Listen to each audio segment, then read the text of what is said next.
여러분 반갑습니다. 여러분의 멘탈 전도사 천마세입니다. 이렇게 또 오전 시간이 다가오네요. 한번 또 달려봐야죠. 오늘은 휴장이라서 뭐 특별히 재미있는 일은 없는 것 같고, 현재 뭐 미국은 선물지수가 좀 오르는 것 같네요. 미국장 한번 더 살펴보도록 하겠습니다. 그렇게 썩 좋지 않은 그런 모습을 또 한번 보여줬어요. 좀 오를 듯 말 듯 하더니 결국은 쭉 빠지는 그런 또 모습을 보여줘 가지고 그 영향이 좀 오지 않을까 하는 생각이 듭니다.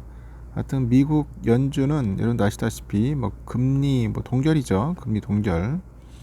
동결로 인해 가지고 일단은 하락을 했다는 거 그 점 참고하시면 될 것 같아요.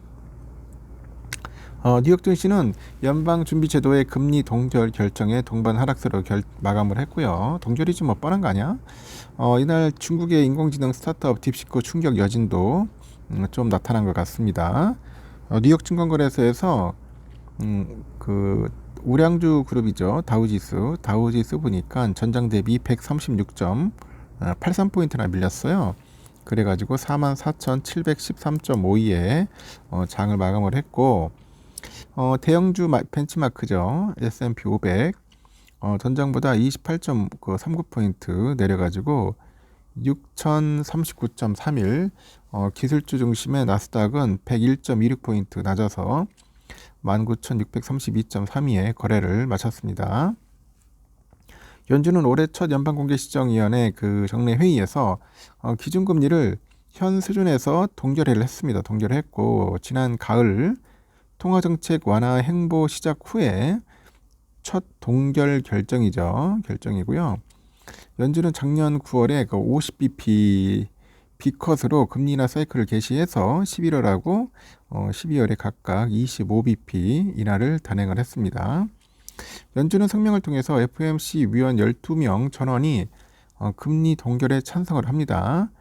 실업률은 최근에 수개월간 낮은 수준에서 안정됐는데, 노동시장 환경은 여전히 견조하다, 이렇게 보고 있는 것 같습니다.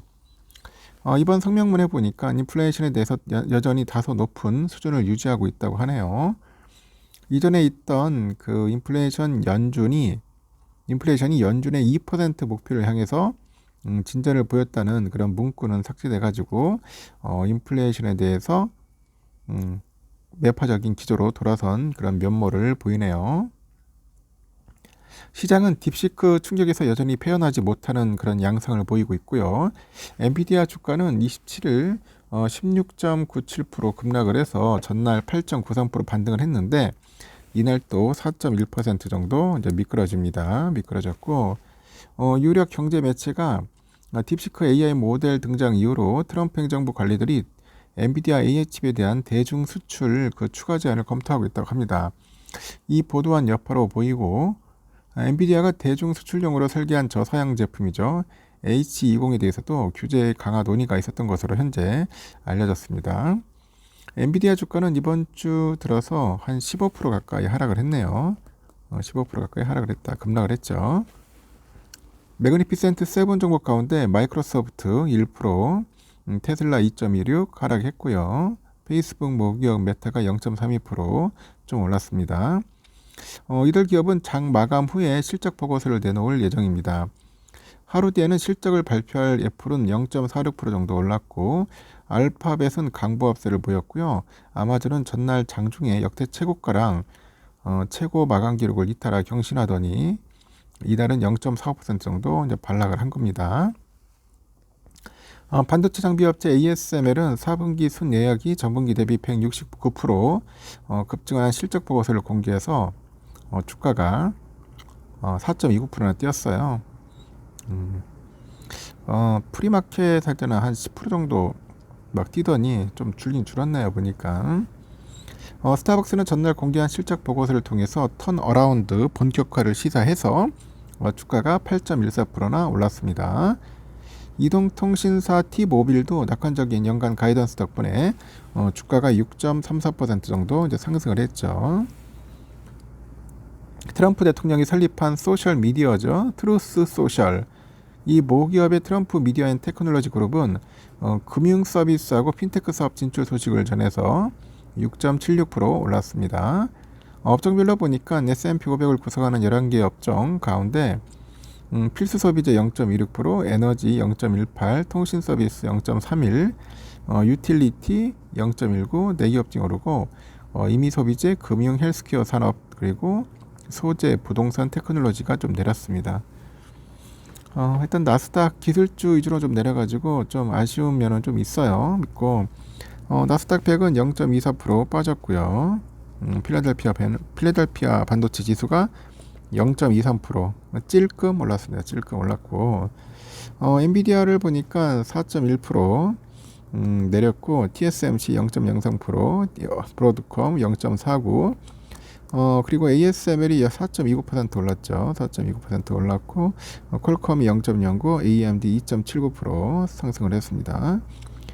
텍사스 인스트루먼트는 0.17% 빠지고 ARM 1.25% 좀 빠졌습니다. 그리고 어플라이드 그리고 ADI가 1.4 그리고 0.19% 올랐고요. 하여튼 ASML만 신나게 올랐네 보니까 AMD하고 좀 올랐고 엔비디아가 좀 많이 빠지다 보니까 좀 안 좋네 보니까 엔비디아 참 힘들죠. 딥시크 충격이 아직까지도 가시지 않는다는 게 상당히 조금 아쉽기는 합니다.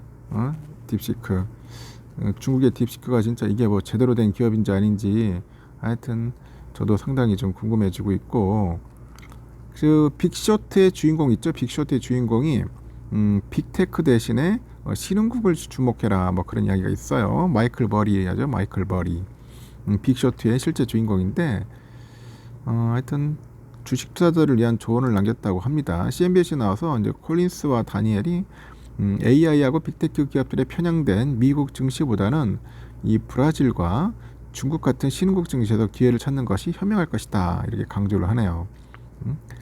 그래가지고 CNBC와 인터뷰에서 대부분의 투자자들이 AI 광풍에 매몰된 탓에 시장을 제대로 보지 못하고 있다 설명을 하고 있고 우리가 이끌고 있는 그 시울프 캐피탈은 기본적으로 시장에서 가장 저평가된 승자를 찾는 전략을 고수하고 있다. 올해는 신흥국 가운데 브라질과 중국 시장에서 좋은 투자 기회를 많이 발견할 수 있을 것이다. 이런 얘기를 합니다. 이 콜린스와 다니엘이 공동 설립한 글로벌 헤지펀드 그 시울프 캐피탈은 지난해 신흥국 투자로 66%의 연간 수익률을 기록한 바 있다고 하네요. 이를 두고 다니엘은 트럼프 집권 2기에 트럼프 행정부가 미국 우선주의를 강조할 경우 신흥국 증시에 대한 관심이 커질 것이다. 이렇게 설명도 합니다. 트럼프의 대내외 정책이 성공하기 위해서는 달러 가치가 약세를 보여야 하는데 만약 달러 가치가 약세로 전환되면 글로벌 투자들이 미국 증시에서 신흥국 시장으로 눈을 돌릴 것이다. 이렇게 또 진단을 하는 것 같습니다. 하여튼 여러분들도 시야를 좀 약간 넓히는 것도 나쁘지 않을 것 같습니다. 여기까지 하겠습니다. 여러분 좋은 하루 보내시고 점심도 맛있게 드십시오.